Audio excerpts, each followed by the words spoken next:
आहेत ते गृह खात्याचे माजी त्या ठिकाणी गृहमंत्री म्हणून ते अधिकारवाणीनं तिथं सांगू शकतात. मलाही कधी कधी वाटतं की आपल्यालाही गृह खातं द्यावं, पण पिक्चर साहेबही देत नाही, साहेब तर नाहीच. तेव्हा आपल्याला आम्हाला वाटतं की आपण त्या अजून योग्यतेचे नाहीत, त्याच्यामुळे आपल्याला गृह खातं मिळत नाही. पण हरकत नाही, शेवटी जी जबाबदारी तुम्ही एकदा देऊन बघाच.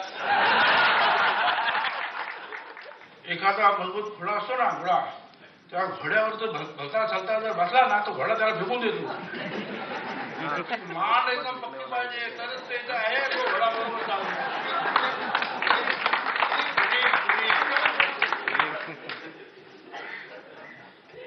हे भलत्या चालताचं काम नाही.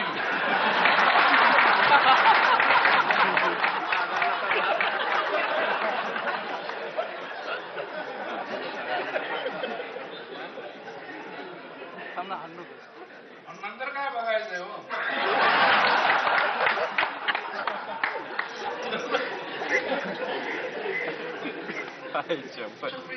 आणि हा दादा तुम्हाला वाटतं, परंतु होम मिनिस्टर हा एक थँकलेस जॉब आहे, लक्षात ठेवा. थँकलेस. तुम्ही कितीही चांगलं करा, कितीही तुम्ही सुधारणा करा, कितीही एकदम एक वर्षभर अतिशय एकही गुन्हा होऊ देऊ नका, पण एक गुन्हा झाला, चला संपला, सुरू तुमच्यावरच सुरू घाट घाट घाट घाट घाट घाट सुरू, म्हणजे ते समोरचे वगैरे जे काय आपलं. अरे पण ते वर्षभर चांगलं गेलं त्याचं काय, संपलं. थँकलेस तुम्ही किती करा. बरं हे सुद्धा आता तुम्ही आता आम्ही पण हे सार्वजनिक बांधकाम मंत्री तुम्ही, आम्ही कसं एक रस्ता केला, हा रस्ता भुजबळ यांनी केला, अमुक केला. एखादा रस्ता नाही केला तर ठीक आहे, भुजबळ साहेब रस्ता करा एवढं.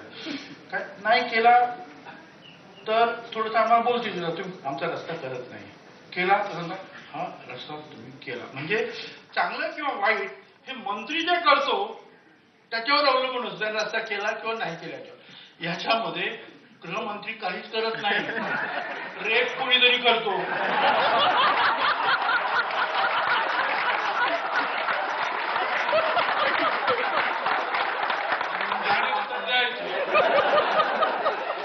तो कोळी त्याने त्याला मारतो, याने उत्तर कोणीतरी बॉम्ब आणतो, बॉम्ब टाकतो, याने उत्तर. म्हणजे असं आहे की जणू डाका पडला, यानेच उत्तर द्या. विधानसभेत जणू काय यानेच डाका.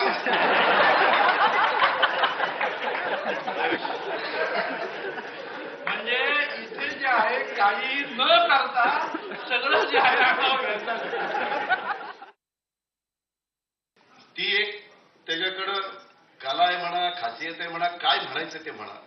परंतु कसं किंवा संध्याकाळी असं आता किती वाजले, 6:30 पावणे 7 वाजले की काहीतरी निमित्त करणार, सभापतींना अध्यक्षांना म्हणणार माझं उत्तर उद्या सकाळी 10 वाजता, कारण 7 वाजता सगळेजण गेलेले असतात. मग त्याच्या उद्या बातमी आमच्या मनात तसलं काय नसतं, 8 वाजून येतात 9 वाजता भाषण सुरू.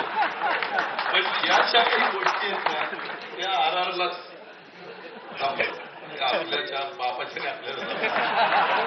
पण हे मात्र त्याचं कसं पाहिजे खरोखरच ओळखलं पाहिजे. आम्हालाही कळत नाही आता हे झालं, आजचा विषय संपवायचा, एकदा सगळं उरकून टाकायचं, उद्या कशाला मग कळतं. ती 7 वाजता सगळे गेल्यानंतर बातमी आजची येत नाही ना, ती बातमी तर नंतर त्यांनीच मला सांगितलं आता मी अजिबात त्या मीडियाच्या समोर जाणारच नाही, बंद करून टाकलं. ते छोटे मोठे ते काय झालं शहरात त्याच्यात ते आम्ही हिंदीच्या तर जास्त कुठे वाटायलाच आधीच हिंदी म्हणल्यानंतर आम्हाला लगेच आमची मातृभाषा मराठीच आठवायला लागते. काही गोष्ट आली, नाशिकचं आलं की आम्हाला पार्टी सांगते की भुजबळ साहेबांनी बघावं, पुण्याचं आलं की सांगतात अजित पवारांनी बघावं, नगरचं आलं की बबनरावांनी बघावं, कोल्हापूरचं आलं की मुश्रीफ साहेबांनी.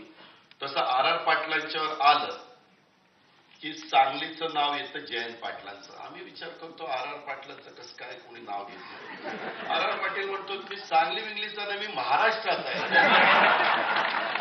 आम्ही सगळे जिल्ह्याचे बाबा महाराष्ट्रात, ते आर पाटीलच करू, म्हणजे दुसरं कोणाला ते जमणार नाही. आणि मग ते तेवढे बरोबर वेळ मारून पिक्चर साहेब कितीदा मीटिंग मध्ये मी महाराष्ट्राचा आहे, तुम्ही असली छोटी मोठी मला सांगा.